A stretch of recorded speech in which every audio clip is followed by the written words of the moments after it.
Imagine it's the middle of the night. You're asleep, curled up next to the one thing keeping you alive. Not a blanket, not a wall, a small pile of burning wood, and then it rains. Not hard, just enough. Just enough to hiss against the coals until the light goes out completely. You wake up in total darkness. No warmth, no light, no smoke smell. Just cold air and the sound of something moving outside. For most of human history, this wasn't a bad night. This was the beginning of the end. Today, losing a fire means nothing. You flip a switch or press a button on a lighter, and it's back in 2 seconds.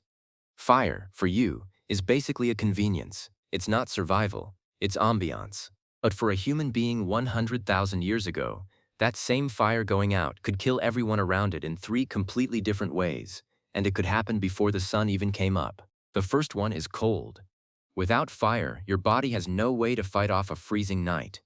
Hypothermia doesn't need a blizzard, it just needs hours of cold and no way to warm back up. Groups that lost their fire in the wrong season sometimes didn't make it to sunrise. The second one is predators. Fire is one of the only things on Earth that large predators are hardwired to avoid. The moment that fire dies, that invisible wall disappears. Every sound outside the camp suddenly matters again. And the third one, maybe the most dangerous long-term, is food. No fire means no cooking.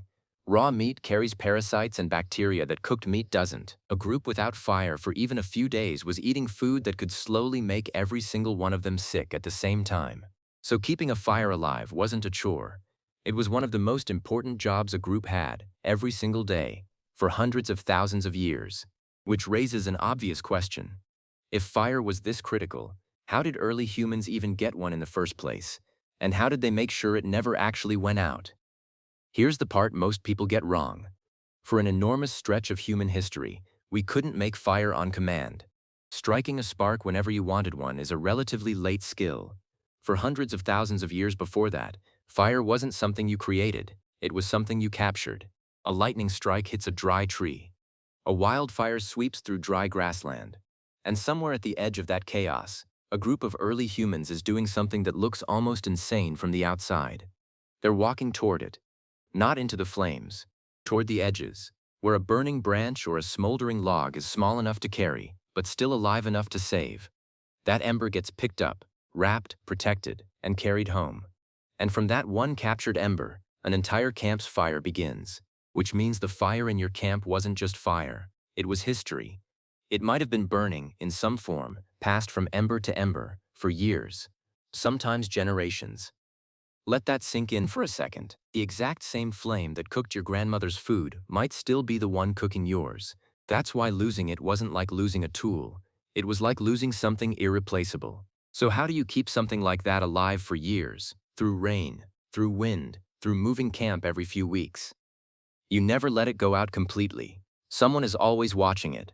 Slow burning wood gets added at night, so it smolders instead of blazing, using less fuel while still staying alive until morning. When a group traveled, the fire traveled with them, carried in a bundle of smoldering material, or in a hollowed piece of wood packed with embers and moss. Losing that bundle on a long journey could mean arriving at a new camp with nothing. Archaeologists have actually found evidence of exactly how seriously this was taken.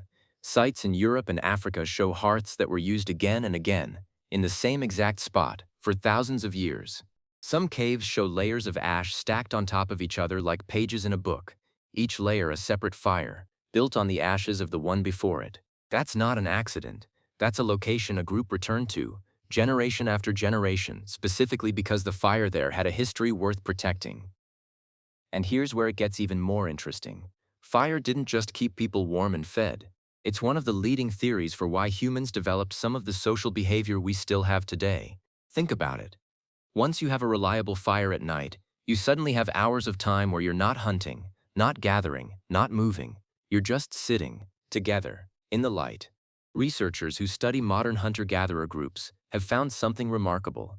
Daytime conversation is mostly practical.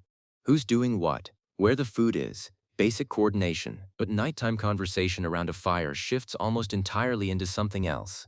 Stories, gossip, myths, the kind of talk that builds trust and shared identity within a group. In other words, the fire wasn't just protecting your body. It may have created the first stage in human history where storytelling itself became possible. Which means, in a strange way, if you're watching a video like this one right now, you're taking part in something that traces all the way back to those exact same flames. So when a fire went out unexpectedly, in the middle of the night, in the wrong season, it wasn't just an inconvenience. It could mean losing warmth in a freezing night. It could mean losing the one thing keeping predators at bay. It could mean going back to raw, unsafe food. And it could mean losing a flame that had been kept alive, ember to ember, for longer than anyone in that group had been alive. That's why, for most of human history, someone was always awake, watching the fire. Not out of habit, out of necessity. Because the difference between a group that survived the night and one that didn't could come down to something as simple as one person staying awake a little longer and making sure the fire never went out.